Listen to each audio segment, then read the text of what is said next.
Late last night and early today, at my direction, the United States Armed Forces conducted an extraordinary military operation in the capital of Venezuela.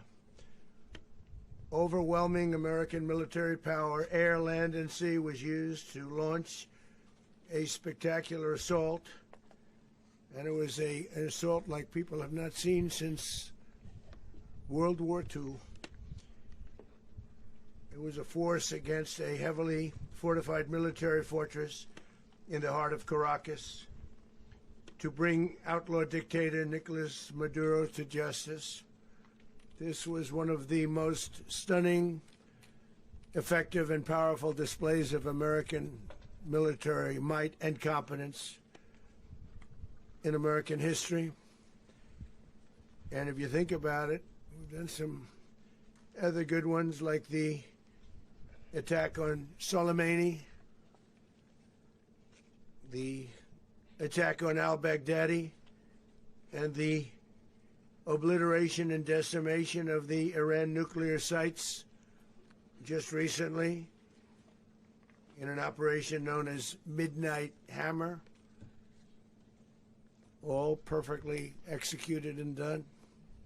No nation in the world could achieve what America achieved yesterday, or frankly in just a short period of time. All Venezuelan military capacities were rendered powerless as the men and women of our military, working with U.S. law enforcement, successfully captured Maduro in the dead of night. It was dark. The lights of Caracas were largely turned off due to a certain expertise that we have. It was dark and it was deadly. But captured along with his wife, Celia Flores, both of whom now face American justice. Maduro and Flores have been indicted in the Southern District of New York, it's Jay Clayton, for their campaign of deadly narco-terrorism against the United States and its citizens. I want to thank the men and women of our military who achieved such an extraordinary success overnight with breathtaking speed, power, precision, and competence. You rarely see anything like it. You've seen some raids in this country that didn't go so well. They were an embarrassment. If you look back to Afghanistan, or if you look back to the Jimmy Carter days, they were different days. We're a respected country again, like never before.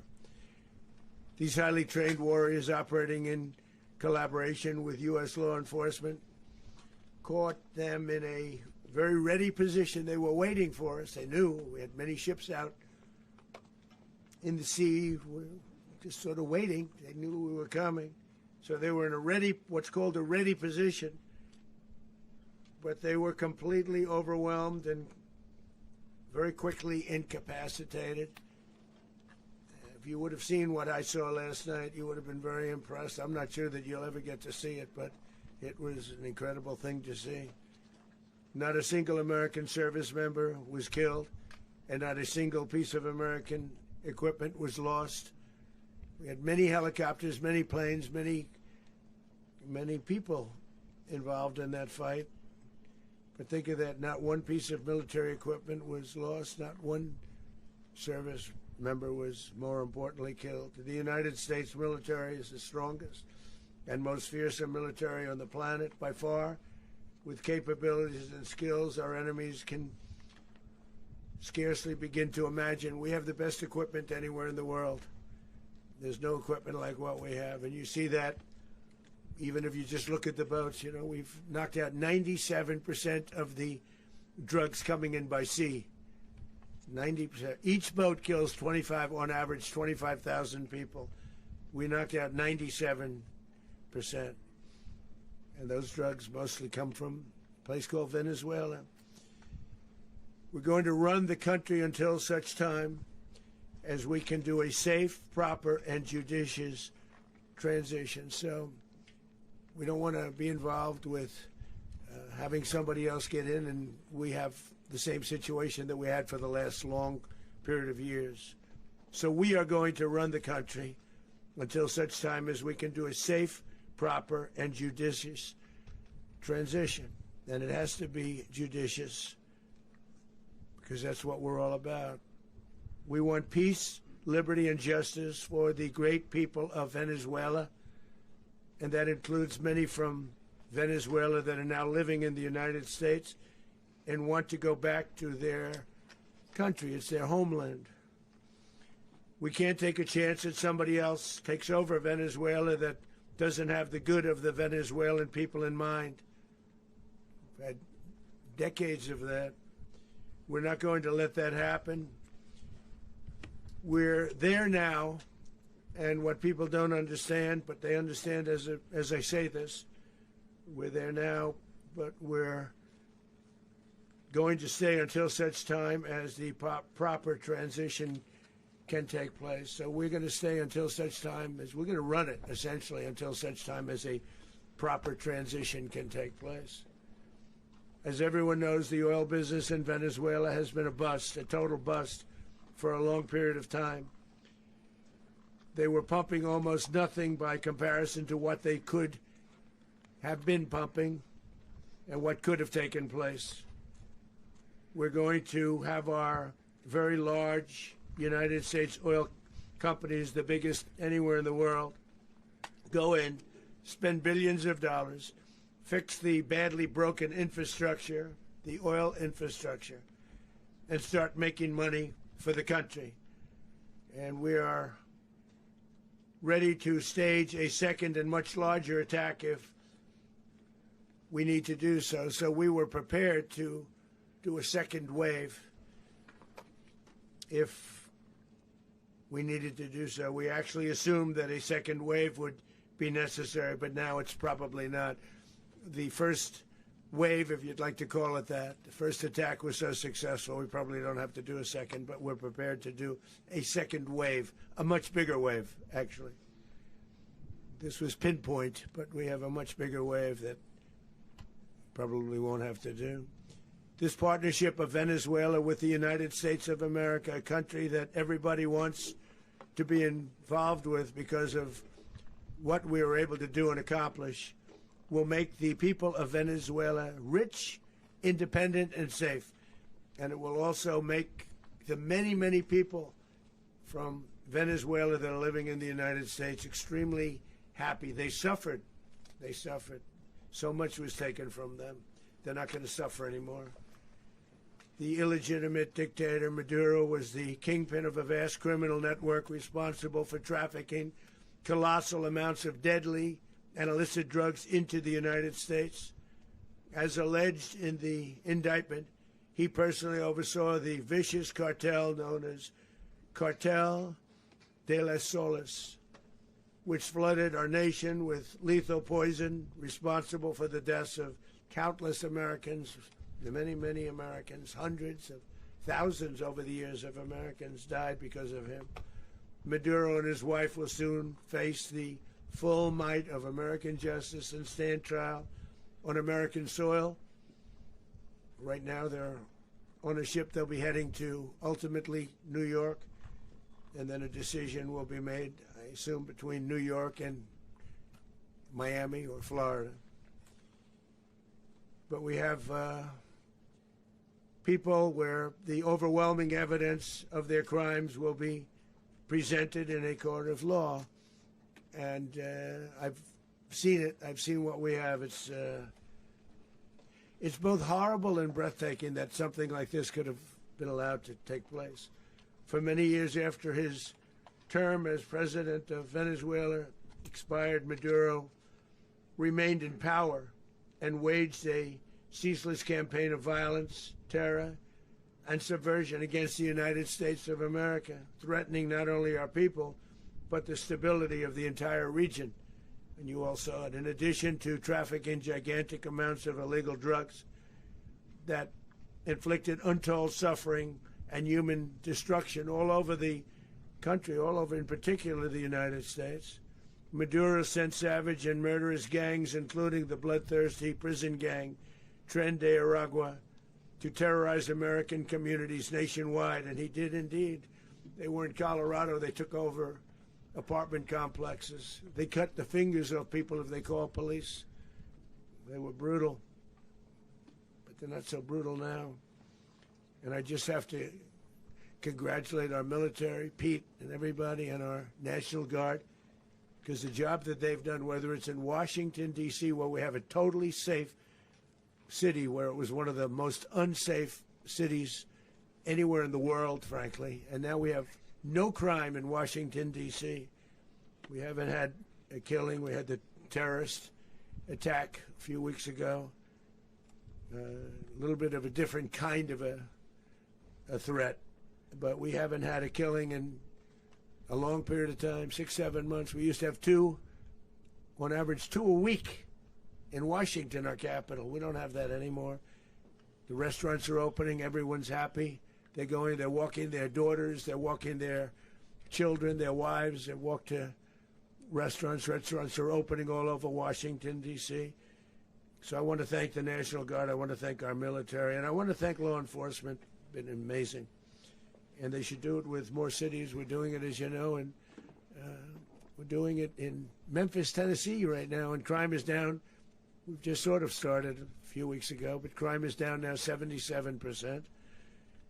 And the governor of Louisiana called, great person, and he wanted us to help him, as you know, in a certain very nice part of Louisiana. And we have done that. It was a rough section, and we have crime down. I understand it's down to almost nothing already after 2.5 weeks. New Orleans, it's down to almost nothing, and we've only been there for 2.5 weeks. Can't imagine why governors wouldn't want us to help. We also helped, as you know, in Chicago, and crime went down a little bit there. We did a very small help because we had no working ability with the governor. The governor was a disaster, and the mayor was a disaster, but it knocked down crime. But we're pulling out of there. When they need us, we'll know. You'll know. You'll be writing about it. And likewise, Los Angeles, where we saved Los Angeles early on, where the head of the police department made a statement that if the federal government didn't come in, we would have lost Los Angeles. That's long after the fires. That's when they had the riots in Los Angeles. We did a great job. Got no credit for it whatsoever, but that's okay. It doesn't matter. We don't need the credit. But we'll be pulling out when they need us. They'll call, or we'll go back if we have to. We'll go back. But we did a great job in various cities. But the place that we're very proud of is Washington, D.C., because it's our nation's capital. We took it from being a crime-ridden mess to being one of the safest cities in the country. But the gangs that they sent raped, tortured, and murdered American women and children. They were in all of the cities I mentioned, Tren de Aragua. And they were sent by Maduro to terrorize our people, and now Maduro will never again be able to threaten an American citizen or anybody from Venezuela. There will no longer be threats. For years I've highlighted the stories of those innocent Americans whose lives were so heartlessly robbed by this Venezuelan terrorist organization. Really one of the worst. One of the worst. They say the worst. Americans like 12-year-old Jocelyn Nungary from Houston. Beautiful Jocelyn Nungary. What happened to her? They, as you know, they kidnapped, assaulted, and murdered by Tren de Aragua animals. They murdered Jocelyn and left her dead under the bridge. There was a bridge that will never be the same to so many people after seeing what happened. As I've said many times, the Maduro regime emptied out their prisons, sent their worst and most violent monsters into the United States to steal American lives. And they came from mental institutions and insane asylums. They came from prisons and jails. The reason I say both, they sound similar. Actually, prisons a little bit more hostile, a little bit tougher. A mental institution isn't as tough as an insane asylum, but we got them both. They sent from their mental institutions. They sent from their jails, prisons. They were drug dealers. They were drug kingpins. They sent everybody bad into the United States, but no longer. And we have now a border where nobody gets through.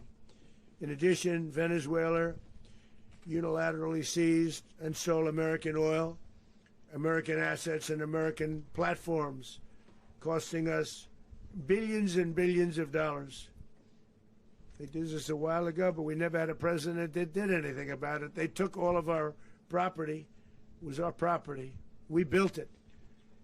And we never had a president that decided to do anything about it. Instead, they fought wars that were 10,000 miles away. We built Venezuela oil industry with American talent, drive, and skill, and the socialist regime stole it from us during those previous administrations, and they stole it through force. This constituted one of the largest thefts of American property in the history of our country.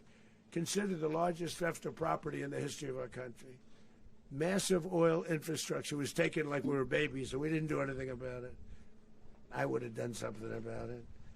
America will never allow foreign powers to rob our people or drive us back into and out of our own hemisphere. That's what they did.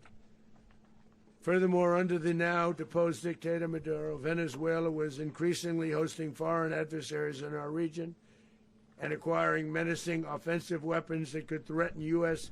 interests and lives. And they used those weapons last night. Potentially in league with the cartels operating along our border.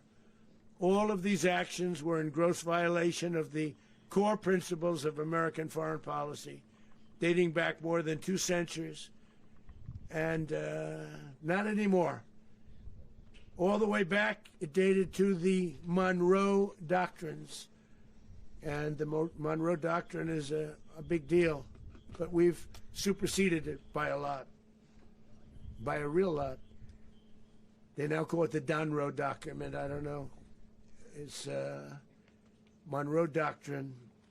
We sort of forgot about it. It was very important, but we forgot about it. We don't forget about it anymore. Under our new national security strategy, American dominance in the Western Hemisphere will never be questioned again. Won't happen. So just in concluding, for decades, other administrations have neglected or even contributed to these growing security threats in the Western Hemisphere. Under the Trump administration, we are reasserting American power in a very powerful way in our home region. And our home region is very different than it was just a short while ago. The future will be, and we did this in my first term. We had great dominance in my first term, and we have far greater dominance right now. Everyone's coming back to us. The future will be determined by the ability to protect commerce and territory and resources that are core to national security. These are core to our national security.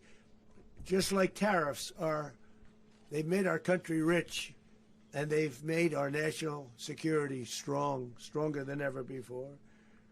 But these are the iron laws that have always determined global power, and we're going to keep it that way. We will secure our borders. We will stop the terrorists. We will crash the cartels, and we will defend our citizens against all threats, foreign and domestic.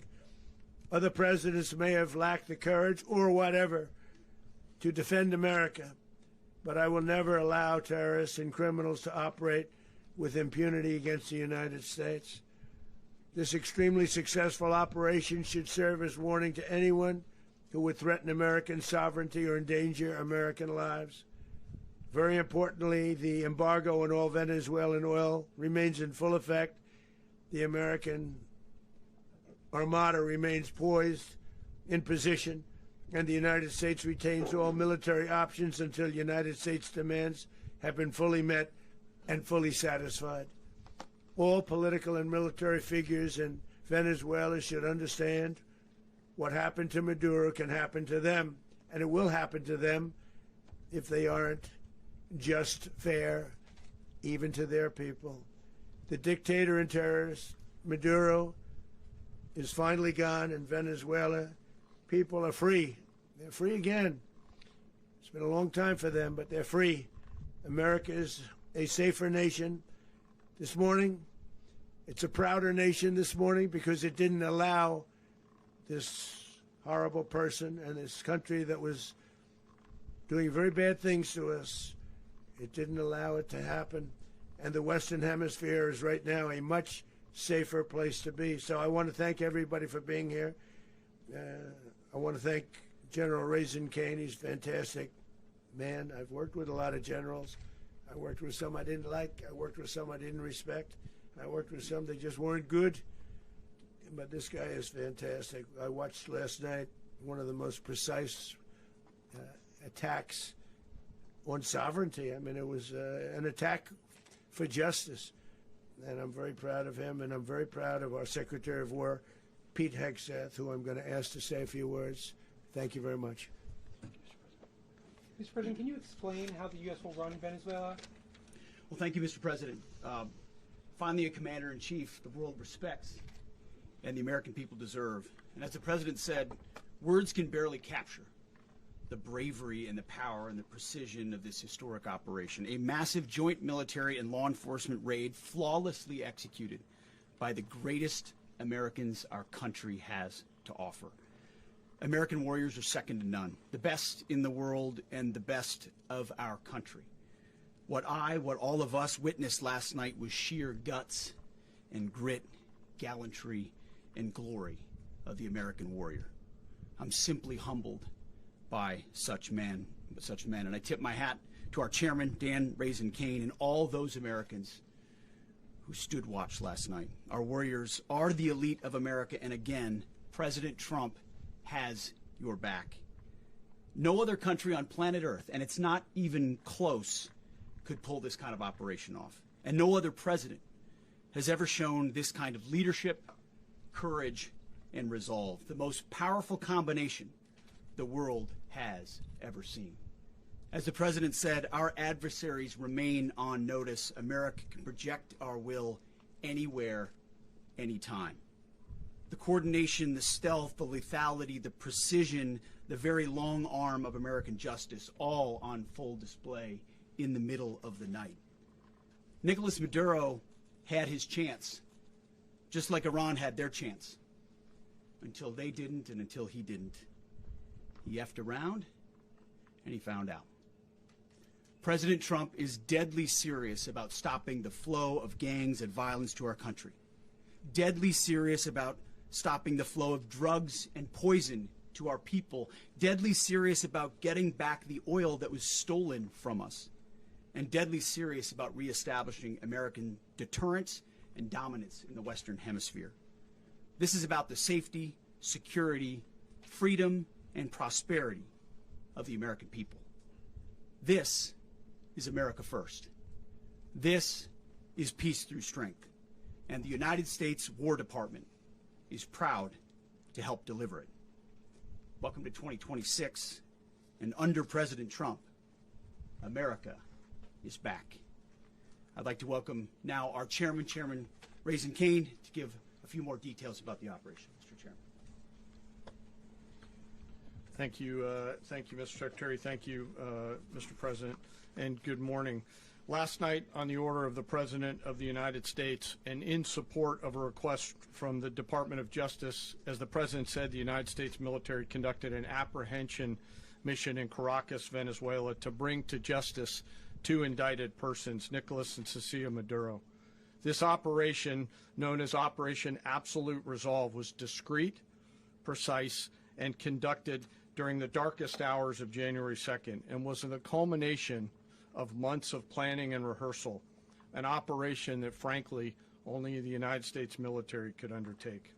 What I'd like to do this morning is talk to you through some of the preparation and the details without compromising any of our tactics, techniques, and procedures.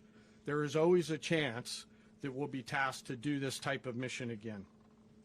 Our interagency work began months ago and built on decades of experience of integrating complex air, ground, space, and maritime operations.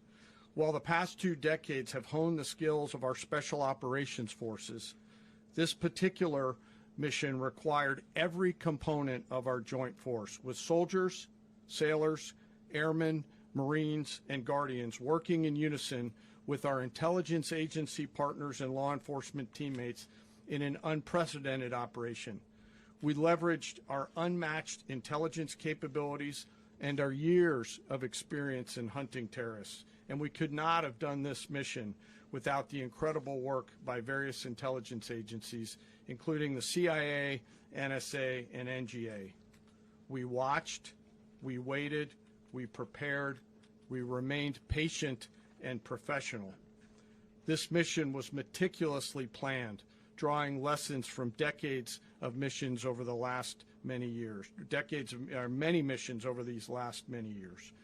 This was an audacious operation that only the United States could do.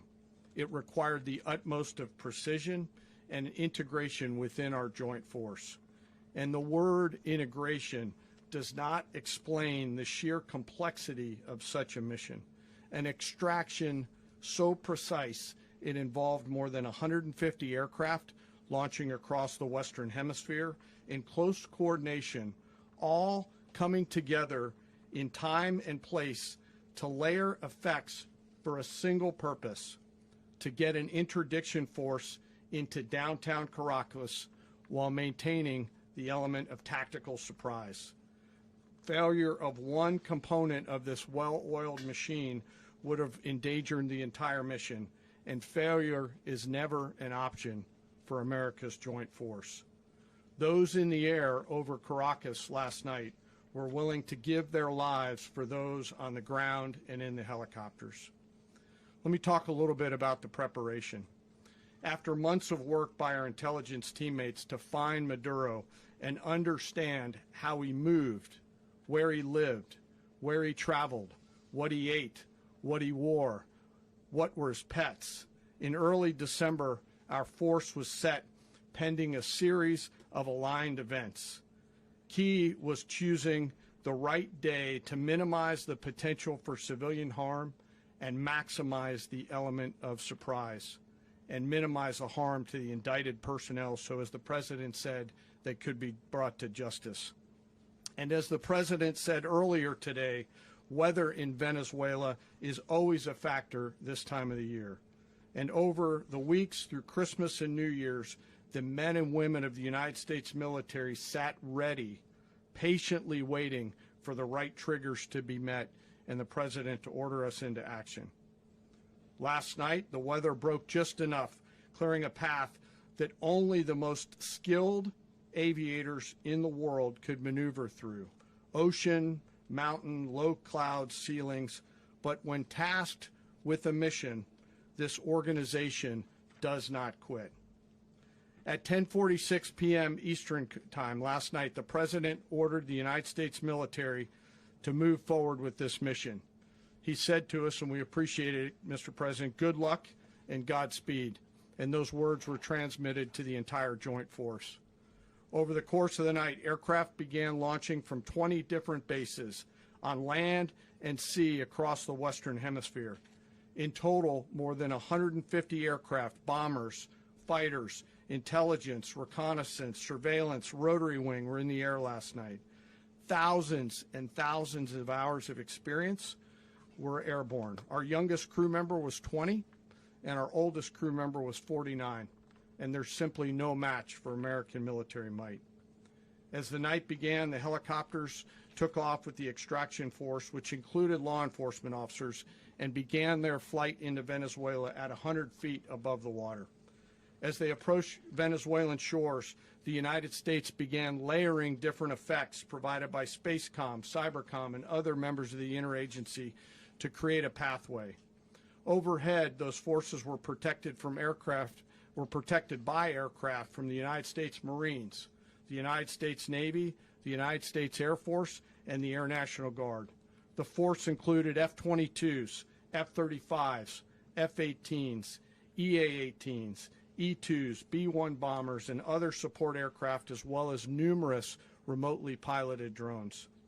As the force began to approach Caracas, the Joint Air Component began dismantling and disabling the air defense systems in Venezuela, employing weapons to ensure the safe passage of the helicopters into the target area.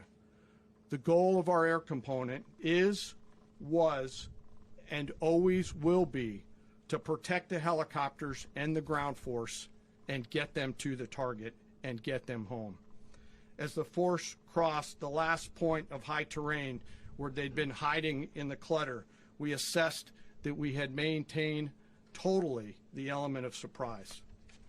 As the helicopter force ingressed towards the objective at low level, we arrived at Maduro's compound at 1:01 a.m. Eastern Standard Time, or 2:01 a.m. Caracas local time, and the apprehension force descended into Maduro's compound and moved with speed, precision, and discipline towards their objective and isolated the area to ensure the safety and security of the ground force while apprehending the indicted persons. On arrival into the target area, the helicopters came under fire, and they replied with that fire with overwhelming force in self-defense. One of our aircraft was hit but remained flyable, and as the President said earlier today, all of our aircraft came home, and that aircraft remained flyable during the rest of the mission. As the operation unfolded at the compound, our air and ground intelligence teams provided real-time updates to the ground force, ensuring those forces could safely navigate the complex environment without unnecessary risk. The force remained protected by overhead tactical aviation. Maduro and his wife, both indicted, gave up and were taken into custody by the Department of Justice, assisted by our incredible U.S. military with professionalism and precision, with no loss of U.S. life. After securing the indicted persons, the force began to prep for departure. Helicopters were called in to exfiltrate the extraction force, while fighter aircraft and remotely piloted aircraft provided overhead coverage and suppressive fire.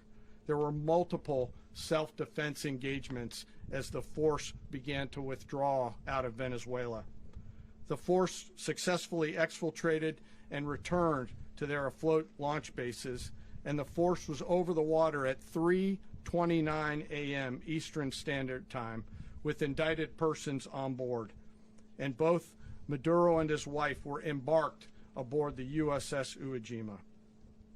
In closing, what we've witnessed today is a powerful demonstration of America's joint force. We think, we develop, we train, we rehearse, we debrief, we rehearse again and again, not to get it right, but to ensure that we cannot get it wrong. Our jobs are to integrate combat power so when the order comes, we can deliver overwhelming force at the time and the place of our choosing against any foe anywhere in the world. I am immensely proud today of our joint force and filled with gratitude to represent them here today. There is simply no mission too difficult for these incredible professionals and the families that stand by them and support them.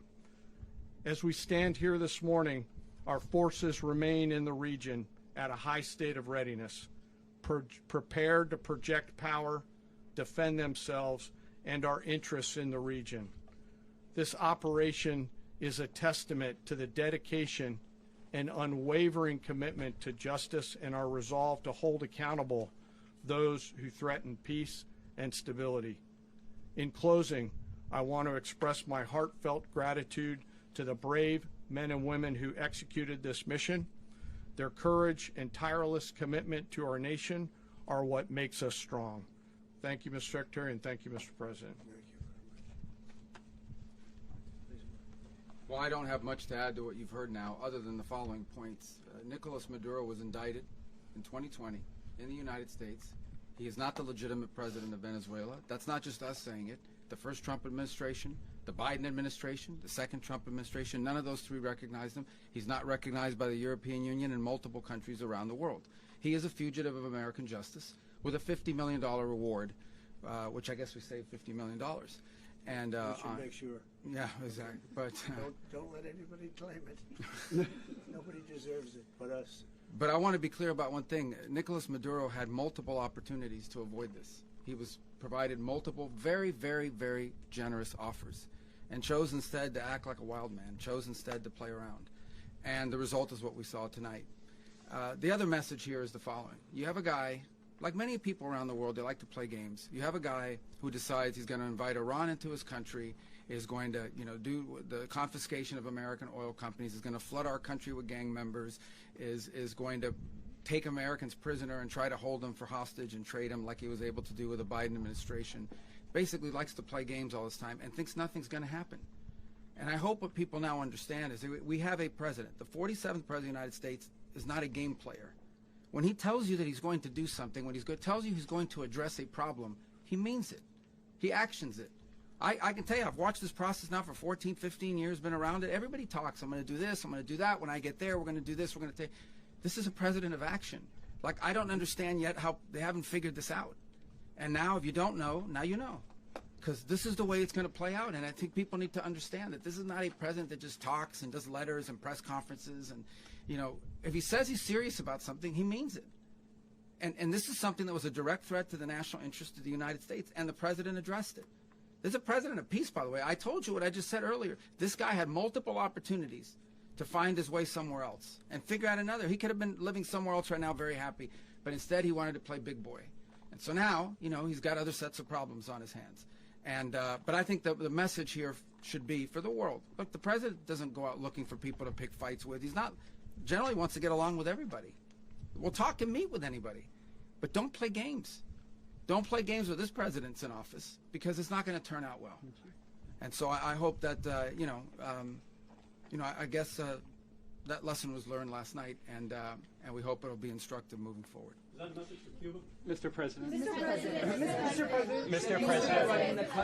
President. Mr. President. You said that the U.S. is going to run Venezuela, so who's in power right now? Well, we're going to be running it with a group, and we're going to make sure it's run properly. We're going to rebuild the oil infrastructure, which will cost billions of dollars. It'll be paid for by the oil companies directly. They will be reimbursed for what they're doing, but it's going to be paid. And we're going to get the oil flowing the way it should be. As you know, it was just a minor flow. It was actually a minor flow for what they have. But we're going to run it properly, and we're going to make sure the people of Venezuela are taken care of. We're going to make sure the people that were forced out of Venezuela by this thug are also taken care of. Mr. President. Mr. President, does the U.S. running the country mean that U.S. troops will be on the ground? How will that work? Well, they always say boots on the ground. So we're not afraid of boots on the ground if we have to have. We had boots on the ground last night at a very high level, actually. We're not afraid of it. We don't mind saying it. But we're going to make sure that that country is run properly. We're not doing this in vain. This is a very dangerous attack. This is an attack that could have gone very, very badly. Could have gone very badly. We could have lost a lot of people last night. We could have lost a lot of dignity. We could have lost a lot of equipment. The equipment is less important, but we could have lost a lot. And we're going to make sure that this is proper. We're there now. We're ready to go again if we have to. We're going to run the country right. It's going to be run very judiciously, very fairly. It's going to make a lot of money. We're going to give money to the people. We're going to reimburse people that were taken advantage of. We're going to take care of everybody. It's very important. We couldn't let them get away with it. They stole our oil. We built that whole industry there, and they just took it over like we were nothing. And we had a president that decided not to do anything about it. So we did something about it. We're late, but we did something about it. Yeah, please. Mr. President, can you explain the exact mechanism by which you're going to run the country? Are you going to designate a U.S. official to coordinate? It's all being done right now. We're designating people. We're talking to people. We're designating various people, and we're going to let you know who those people are. Mr. President. What's the group you mentioned that would run Venezuela? Well, it's largely going to be, for a period of time, the people that are standing right behind me. We're going to be running it. We're going to be bringing it back. It's a dead, I talk about a dead country. A year and a half ago, we were a dead country. Now we're the hottest country anywhere in the world. We're a country doing better than any country anywhere in the world. and it required leadership. Venezuela has a lot of bad people in there, a lot of bad people that shouldn't be leading. We're not going to take a chance that one of those people take over for Maduro. So you can look at, and others, we have fantastic people, including people in the military. So we're going to have a group of people running it until such time as it can be put back on track, make a lot of money for the people, and give people a great way of life, and also reimbursement for people in our country that were forced out of Venezuela. Rubio would be. You said earlier today that you weren't going to back Machado to come back and be the opposition leader in your Fox and Friends interview. And then you also mentioned the vice president of Venezuela. Are you going to work with the vice president of Venezuela, or how do you foresee the relationship Well, going? I understand she was just sworn in, but she was, as you know, picked by Maduro. So Marco's working on that directly. He just had a conversation with her, and she's essentially willing to do what we think is necessary to make Venezuela great again. Very simple. Mr. President, Colombian President Gustavo Petro, a couple weeks ago, you said he's got to watch his ass.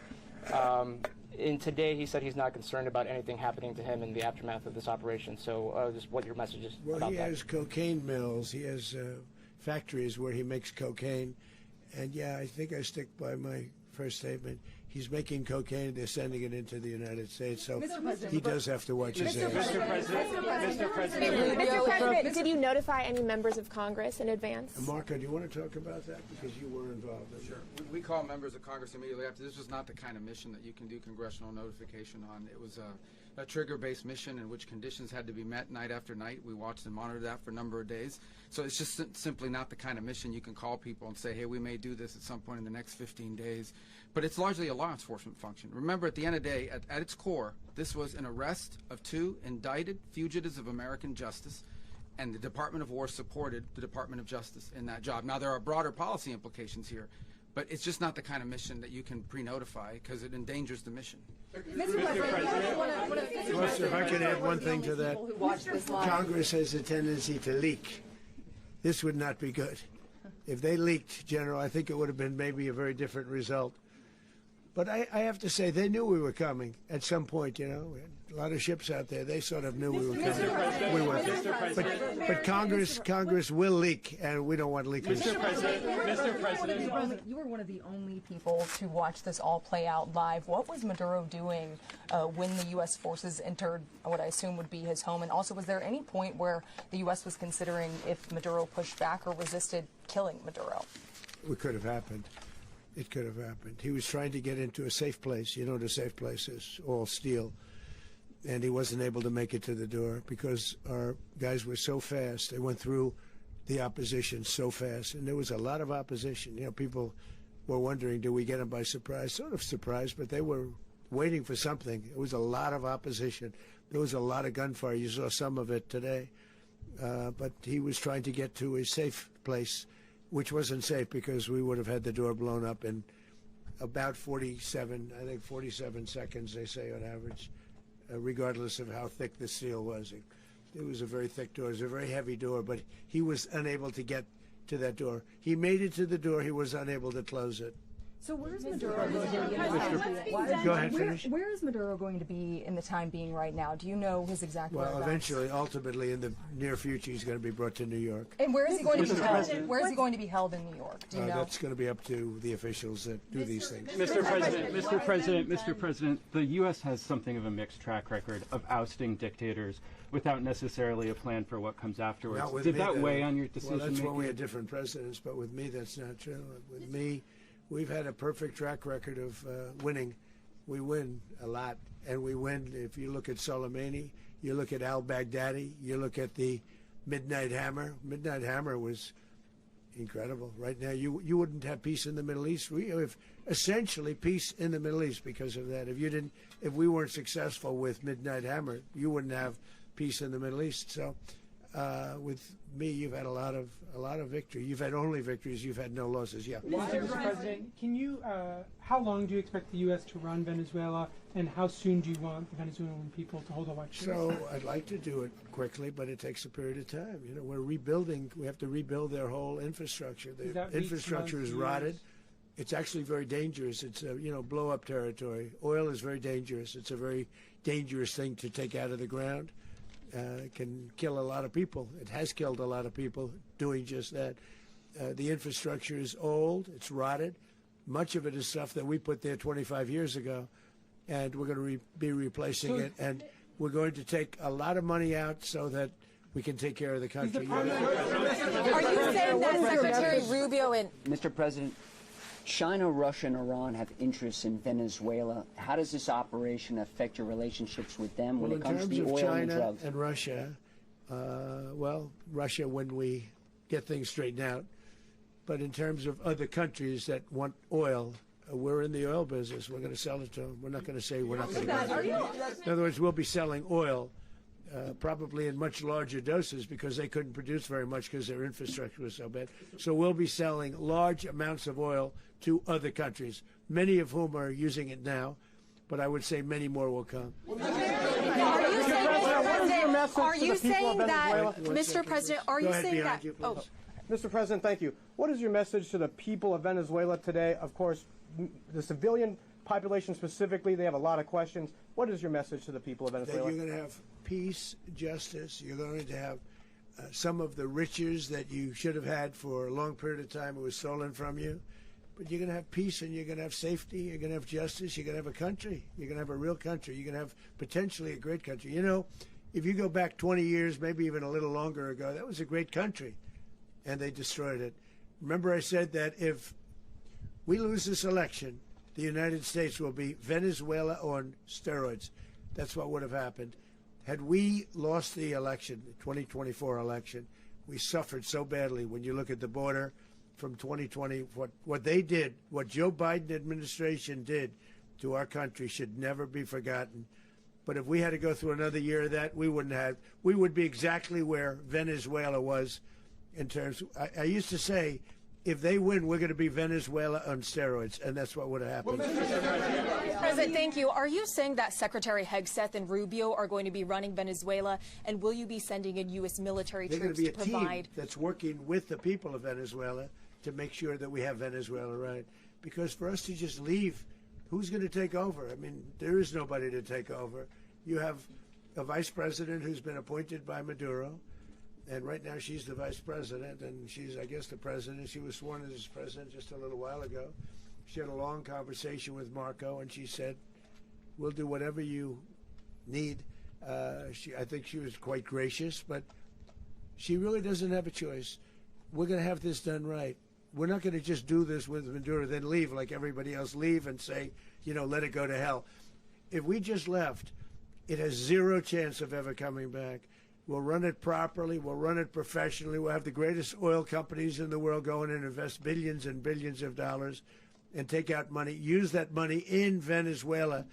And the biggest beneficiary are going to be the people of Venezuela. And also, I can't stress this strongly enough, the people that got thrown out of Venezuela that are now in the United States, and frankly, some want to stay and some probably want to go back. Yeah. So, Mr. President, what's being done to protect Americans in the country, and were any of the detained Americans Well, right now they're rescued very last protected night? because nobody's going to mess with us. They're very protected. The people of, and we let them know that you better not touch one of them. Are you concerned that bad elements of the Maduro regime will remain in place? Well, we know who they are. We're on them, and they're acting much differently now than they would have acted 2 days ago. And what can you Okay, say wait, about behind you, please. Mr. President, why is running a country in South America America first? Well, I think it is because we want to surround ourselves with good neighbors. We want to surround ourselves with stability. We want to surround ourselves with energy. We have tremendous energy in that country. It's very important that we protect it. We need that for ourselves. We need that for the world. And we want to make sure we can protect it. Yes, sir. Please, go ahead. Yeah, is there a message here for Cuba and Diaz-Canel? Well, Cuba is an interesting case. Cuba is, you know, not doing very well right now. That system has not been a very good one for Cuba. The people there have suffered for many, many years. And I think Cuba is going to be something we'll end up talking about because Cuba is a failing nation right now, very badly failing nation. And we want to help the people. It's very similar in the sense that we want to help the people in Cuba, but we want to also help the people that were forced out of Cuba and living in this country. Do you want to say something about that, Marco, please?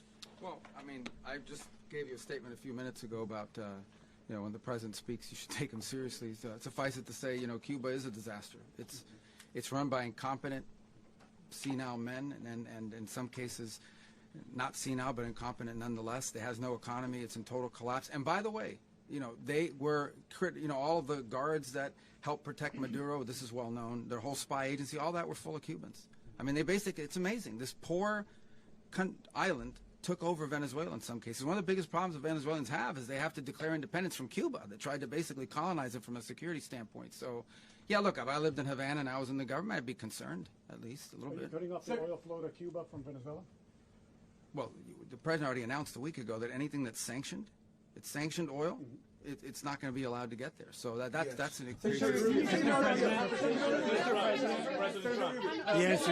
The answer is yes. Mr. President, is the U.S. aware of the location of opposition leader Machado, and have you been in contact with her? No, we haven't. No, we haven't. Mr. President, on Monday. Oh, I think it would be very tough for her to be the leader. She doesn't have the support within or the respect within the country. She's a very nice woman, but she doesn't have the respect. Mr. President, is it possible that the U.S. ends up administrating Venezuela for years? Well, it won't cost us anything because the money coming out of the ground is very substantial, so it's not going to cost us anything. So the U.S. isn't going to dedicate we will. money to... Well, we want safety there. We want to be surrounded by countries that aren't housing all of our enemies all over the world. That's what was happening, and you don't want to have that. But we're going to be rebuilding, and we're not spending money. The oil companies are going to go in. They're going to spend money. We're going to take back the oil that, frankly, we should have taken back a long time ago. A lot of money is coming out of the ground. We're going to get reimbursed for all of that. We're going to get reimbursed for everything that we spend. So it's going to be a very important. This is a very big evening that took place last night. We have to be surrounded by safe, secure countries, and we also have to have energy. Very important. We have to have energy that's real energy, not where they're getting 4% and 5% of the energy out of the ground. You take a look. It was such a disaster. So what's going to happen with Venezuela, I think, over the next period of a year is going to be a great thing, and the people of Venezuela will be the biggest beneficiaries. Mr. President, on Monday, the U.S. military. Mr. President, thank you. What did you last speak to Maduro about when you spoke? And is the Well, US I don't want to at get war into with the Venezuela? conversations, but I did have conversations with him, and I said, you got to surrender. And I actually thought he was pretty close to doing so, but now he wished he did, yeah. Mr. President, can you explain, you said that Maduro is responsible for drug trafficking. You recently pardoned the former president of Honduras who was convicted on many drug trafficking. Can you explain how these two situations are different? And would you ever pardon Maduro? I endorsed, as you know, the winning president, the man who won in Honduras. I endorsed the man who won in Chile. I endorsed the man who won in Argentina. And we are doing very well with that whole group. What the man that I pardoned was, if you could equate it to us, he was treated like the Biden administration treated a man named Trump. That didn't work out too well for them. This was a man who was persecuted very unfairly. He was the head of the country. He was persecuted very unfairly. And there are a number of them. And we felt that it was a very unfair situation that happened to him. He's also a party member of the man who won. So obviously the people liked what I did. And one of the reasons that was done is because of the fact that the party in power felt very strongly that that man was treated very badly. I studied it very quickly, and then I studied it in great detail. I went to a lot of the people standing behind me, and they felt that that man was persecuted and treated very badly. That's why I gave him a pardon. Mr. President, you referenced boots on the ground earlier. Can you just sort of button this up? Do you envision the U.S. military having a presence in Venezuela as the U.S. runs that country? Well, no, we're going to have a presence in Venezuela as it pertains to oil, because we have to have, we're sending our expertise in. So you may need something, not very much. But no, we're going to be taking out a tremendous amount of wealth out of the ground. And that wealth is going to the people of Venezuela and people from outside of Venezuela that used to be in Venezuela. And it goes also to the United States of America in the form of reimbursement for the damages caused us by that country. So I want to thank you all very much. Thank you. Do you have one? Yes, please. You were so nice before. I'm going to give you the final question. Go Thank ahead. you, Mr. Unless it's a President. bad question, in It's which about case I'll Putin. go one word. It's about who? It's about Putin, if you want. About Putin. Well, okay. that's always nice. You had to a talk phone. about Putin. You had a phone call with him Yeah. on Monday. Did he talk at all about Maduro? Did y'all talk about this? No, we didn't. And We then- never spoke about Maduro. Are you mad at him right now? I mean, there's this I'm not intelligence. thrilled with Putin. I'm not thrilled with Putin. He's killing too many people. There was that I intelligence. thought that would be so. I settled 8 1/4 war. You know what the 1/4 was? Thailand and Cambodia. I did it again. They broke out, and I did it in about 5 hours, and I settled it. I'm giving myself 1/4, so I'm up to now 8 1/4. In other words, I settled the war, but then they broke out. They had a pretty bad breakout over the last 4 days. I got them to go back to peace. So I only give 1/4. I thought the easiest one would be, one of the easier ones would be Russia, Ukraine. It's not. And they both have done some pretty bad things. And look, that's Biden's war. That's not my war. But I want to stop the lives. Did you see where last month, 30,000, it was 27,000 the month before. 30,000, mostly soldiers, were killed this last month. 30,000. I want to stop that. You know, I got NATO to pay 5% instead of the 2% that they weren't paying. They weren't paying 2, now they pay 5. And we send them a lot of munitions. We send them a lot of things, missiles and various other things, a lot. And they pay. The United States is not losing money. We're probably making money on that. It's the last thing I care about. I just want to stop all those people. We're losing 25, 30,000 human beings that come from 2 places that are very far away. But if I can stop, because it's something I've been pretty good at doing, deals, I guess. It's all a deal. Life is a big deal. But if I can stop that war and stop 30,000 young people, in addition to the fact that people are being killed in Kiev, people are being killed in other cities throughout, a much smaller number, but they're being killed, viciously killed. So I'm not happy about it. I thought that would be something that would get solved. We have Mr. Witkoff here. I think that we're making progress, but that's a war that should have never happened. If I were president, it would have never happened. Putin says it. Everybody says it. If I were president, that would have never happened. But I inherited that war. That was Joe Biden, Zelensky, and Putin. I came into the situation, and it's a mess. And I will say this. I watched an operation last night that was so precise, that was so brilliant. I mean, it was incredible. If we had our people, like this general and our people involved, that war would not have gone on very long, that I can tell you. You told me That war, to use an old term,